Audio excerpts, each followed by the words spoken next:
Les secrets de la télé. Avec vous, Thierry Moreau. Les secrets de la télé, c'est tout ce que vous ne savez pas quand vous regardez la télévision.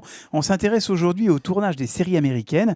Thomas, vous allez nous mettre les sous-titres. Oui, les séries US qui ont envahi nos écrans. Vous les regardez, Jean-François Zigel? Non, je ne Dr regarde, House, Grey's regarde pas la Anatomy. télévision. Vous n'écoutez pas Ah les bon musiques des séries? Il y en a parfois des très très bonnes. Ah ouais hein. Ah, il y a de très bonne musique, mais j'arrive pas à rester immobile. J'ai besoin de bouger. Donc la radio, c'est parfait, mais la télé, j'arrive pas. Continuez, D'accord. c'est parfait, ça nous va très bien. Alors toutes ces séries, eh bien, elles sont devenues tout aussi importantes que l'industrie du cinéma aux États-Unis. Et quand je parle d'industrie, c'est vraiment ça. Vous allez voir que c'est du travail à la chaîne. Alors comment se tourne une série télé? Alors le modèle, vous le savez, hein, si vous suivez les séries, c'est 22 ou 24 épisodes par an sur les grandes chaînes, 13 pour les séries du câble. Alors en France, vu qu'on a toujours du retard, les chaînes diffusent les épisodes en bloc quand ils ont déjà été diffusés aux États-Unis. Mais là-bas, c'est bien un épisode par semaine à partir de la mi-septembre jusqu'au mois d'avril.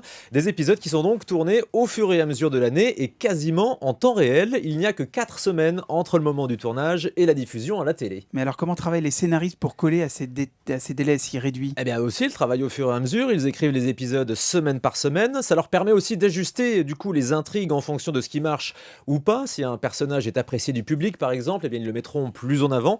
Ça s'est passé dans Desperate Housewives avec le personnage de Renée, la vieille copine de Lynette qui Oui, au c'est départ... René la top, pas René la taupe. C'est pas la même chose, Ah, c'est bien pas de la moi, c'est même. là. Oh là là. Alors la copine de Oh Lynette non. comme ça au Je me départ, suis dit, elle il va était pas pas- si, prévue si. pour rester. Il a pas Si, il l'a osé. fait, hein. Et Il l'a si, il l'a fait. Non. Si, si. Alors la question qu'on se pose dans ces cas-là, c'est est-ce que les scénaristes connaissent la fin de la série quand ils commencent à l'écrire? Est-ce qu'ils savent que Kimberly va enfin pouvoir tomber enceinte? Que Ashley, elle va mourir elle après cette grève de rein, son double pontage coronarien? Que Tommy et Benji vont tomber amoureux, mais qu'en fait Benji lui il est pas prêt? Est-ce qu'ils savent que Jessica va manger la mère de Brandon? Parce que oui, en fait Jessica elle est cannibale, vous le savez pas. Bon évidemment toute ressemblance avec des personnages existants ou ayant existé est totalement fortuite, mais tout ça, eh bien oui, ils le savent. En fait en début de saison, ils définissent ce qu'on appelle un arc narratif où ils décident de tous les rebondissements de la saison pour savoir à peu près quand même où ils vont. Enfin, Lost, il y a une petite exception. Ils savaient pas où ils allaient. Hein. Ils savaient pas. D'ailleurs, ils les fans connaissaient pas. se sont rendus compte à quel point à la fin ils savaient pas où ils Non, allaient. ils connaissaient saison par saison, mais en revanche, quand ils ont commencé la première saison, ils savaient pas jusqu'où ils iraient. Ça, c'est vrai. Ça, c'est sûr. Et comment font-ils pour enchaîner les tournages des épisodes? Là aussi, c'est impressionnant, c'est à flux tendu. Hein. Pendant qu'un épisode est en écriture, eh bien, un autre est en cours de tournage, celui d'avant est en montage, et le tout se fait comme ça simultanément. Il y a donc des équipes complètes, différentes sur chacun des épisodes, que ce soit au niveau des auteurs, au niveau des réalisateurs. C'est pour ça donc que aucun des, il y a qu'une seule personne hein, qui a du coup une vision globale de la série, c'est le Final showrunner, cut. c'est ça, le final Ouais. cut. Il y a que lui qui peut assurer la cohérence. Sinon, il n'y a plus personne qui savent où ils en sont. Ça dure entre 6 et 7 jours simplement le tournage d'un épisode Ah oui, d'une c'est série. court. C'est très très court. Les acteurs, les actrices, comment ils travaillent? Pareil, au fur et à mesure, ils reçoivent leur texte d'une semaine sur l'autre, ils enchaînent les journées de tournage pendant toute une saison. Ils ont tous, on va le préciser, le même type de contrat. Alors pas forcément avec le même salaire, hein, c'est un petit peu comme nous ici Thierry.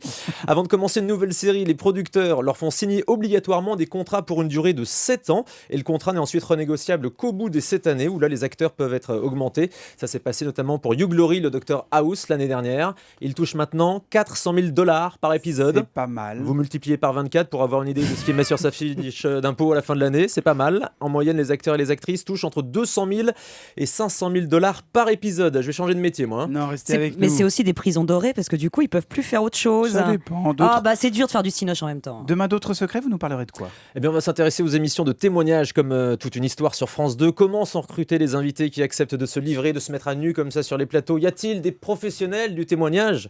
Vous saurez tout et encore plus demain. Merci Thomas.